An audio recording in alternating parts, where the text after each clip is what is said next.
समस्त ये सब ये जो प्रेम भाव ये हूँ संकीर्ण भाव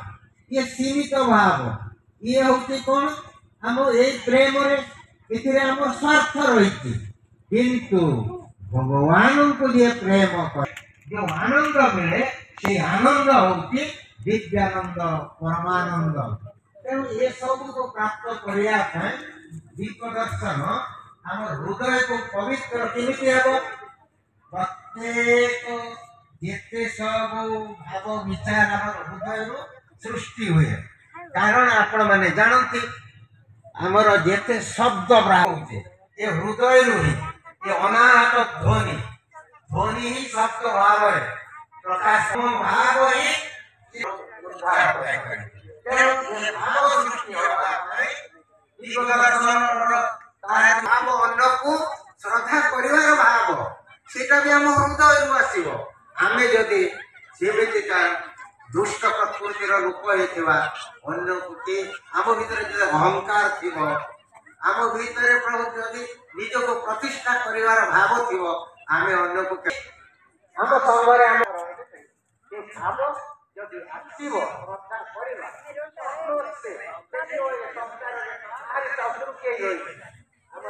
परस्पर जो प्रतिष्ठा भाव उच्च नीच भाव ये सब भाव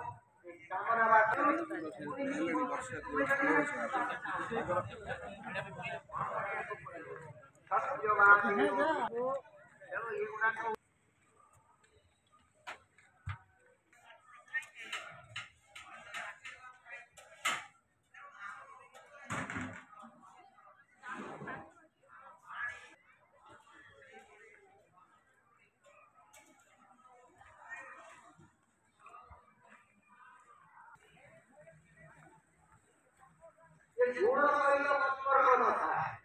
सबुठी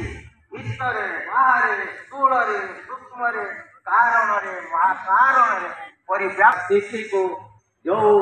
भाव द्वारा बुझी हुए धरी हुए देखुची शुणुची विचार कर पारती जीव भाव तेणु ये जीव भाव हूँ संकीर्ण भाव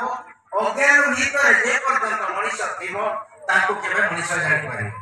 तेणु प्रकृत मनीष हूँ दिव्य दिव्यतार हूँ जीवन दिव्यतार कामना दिव्यतार स्वरूप जदि दिव्य आमर कामना आमर जेते सब कामना करते आजिकल असरंती कामना गोटे कामना पूर्ण हेले कामना ये संसार कामना जेते करिवो एगुड़ाक सब बांधिब तेणु गुरु कहते लीला चली संसार में ये विषय वस्तु संसार को जी मागिब भगवान को से संसार ही पाइब संसार हूँ बंधन कारण तेणु गुरु कहते लीला भितर माया रही माया लीला भितर माया रही लीलार पछपटे लीलार कर्ता रही लीलार कर्ता को न जानिले माया को जानी पारिबनी तेणु आमे माया भितर भासुचे माया तो परिवर्तनशील